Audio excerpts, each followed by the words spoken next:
Holidays-nale, adu namma GT Holidays da. GT Holidays, South India's #1 travel brand. You know you are special when you're with GT Holidays. திமுக பொதுச் செயலாளர் பழனிசாமி மன்னார்குடி பெரியார் சிலை எதிரில் மக்களிடையே உரையாற்றி வருகிறார். அந்த காட்சிகளை பார்க்கலாம். இல்லைன்னா எதுக்கு அந்த கருத்தை அவர் கேட்கிறாரு? ஆக நாம பாரதிய ஜனதா கூட்டணி வச்ச பிறகு பல்வேறு விமர்சனம். நீங்க பாத்தீங்கன்னா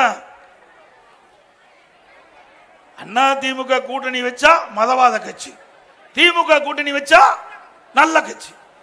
நீங்களே நான் சொல்லுங்க, பொதுமக்கள் உங்ககிட்டே கேட்கிறேன். 1999ஆம் ஆண்டு நாடாளுமன்ற தேர்தலில் பாரதிய ஜனதா கட்சியோட திமுக கூட்டணி வச்சுதா இல்லையா? வச்சாங்கல்ல. திமுக கூட்டணி வச்சு வெற்றி பெற்று திமுக எம்பிகள் வெற்றி பெற்று மத்தியில் அமைச்சராக இருந்தாங்க. அப்போ முரசொலி மாறன் அவர்களும் அமைச்சராக இருந்தார். அந்த அமைச்சரவையில் இடம்பெற்றிருந்தார். அப்போ வாஜ்பாய் கவர்மெண்ட்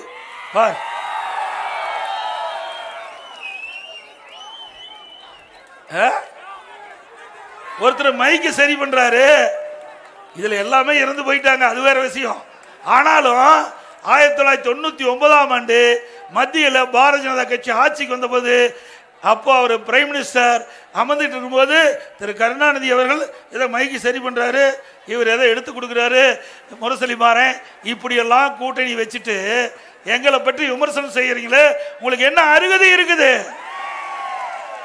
அது மட்டும் இல்ல, 2001 சட்டமன்ற தேர்தல் அப்பொழுது திராவிட முன்னேற்ற கழகம் பாரதிய ஜனதா கட்சியோட கூட்டணி வச்சிருந்தாங்க. அப்போ பாரதிய ஜனதா கட்சி நல்ல கட்சி, அண்ணா திமுக கூட்டணி வச்சா மதவாத கட்சி. பாருங்க, வேற எதையுமே சொல்றதுக்கு வழியே இல்லை.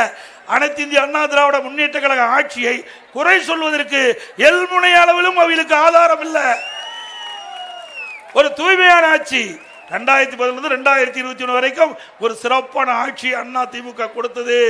நாட்டு மக்களுக்கு அம்மா இருக்கின்ற பொழுதும் சிறப்பான ஆட்சி கொடுத்தாங்க. அம்மா மறைவுக்கு பிறகும் அம்மாவுடைய அரசு சிறப்பான ஆட்சி கொடுத்தது. அதனால எங்கள் மீது எந்த குறையும் சொல்வதற்கு திமுகவுக்கு எல்முனை அளவிலும் இடமில்லை. ஆனா ஒண்ணு எப்ப பார்த்தாலும் மதவாதம், எத்தனை முறை தான் இதை சொல்லுவேன். கேரள விழுந்த ரெக்கார்டு மாதிரி எப்ப பார்த்தாலும் இதைத்தான் பேசுறாங்க. ஒரு 10 நாள் ஆன ஒரு மந்திரி மேல ஒரு அறிக்கை, 2 நாளைக்கு முந்தி திரு நேரு சொல்றார், எடப்பாடி பழனிசாமி அப்படி உறவர் வீட்டில் ரெய்டு, அதனால போய் கூட்டணி வச்சுட்டாருன்னு. திரு நேரு அவர்களே, அண்மையில் ஒரு 2 மாசத்துக்கு முந்தி உங்க வீட்டில், உங்க மக வீட்டில் வருமான வரித்துறை அமலாக்கத்துறை ரெய்டு நடந்தது. உங்களுடைய தம்பி வீட்டில் ரெய்டு நடந்தது. அதுக்கு என்ன பதில்? கொள்ளையடித்த பணத்தை இன்றைக்கு அமலாக்கத்துறை கண்டுபிடிப்பதற்காக ரெய்டு நடந்தது. எனக்கெல்லாம் மடியில கனம் இல்ல, வழியில பயம் இல்ல. திரு ஸ்டாலின் அவர்களே,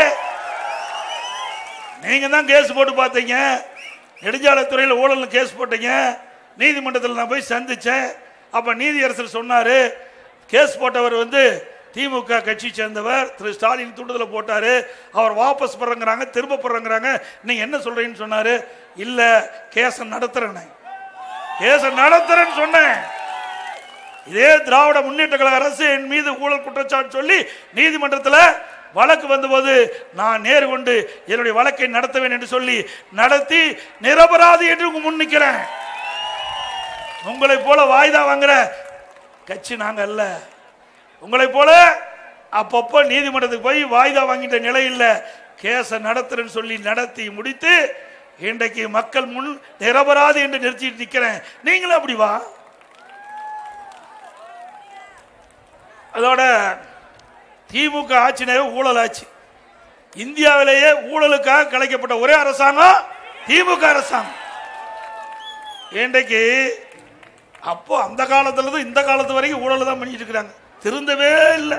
திரு கருணாநிதி இருக்கும்போது அதிமுக பொதுச் செயலாளர் பழனிசாமி மன்னார்குடியில் மக்களிடையே உரையாற்றிய அந்த காட்சிகளை பார்த்தோம். திமுக அரசு மீது பல்வேறு குற்றச்சாட்டுகளை முன்வைத்து அவர் பேசி வருகிறார். அவர் பேசிய முழு விவரங்களையும் பின்னர் வரக்கூடிய செய்திகளில் விரிவாக பார்க்கலாம். Holidays-nale, adu namma GT Holidays da. GT Holidays, South India's #1 travel brand. You know you are special when you're with GT Holidays.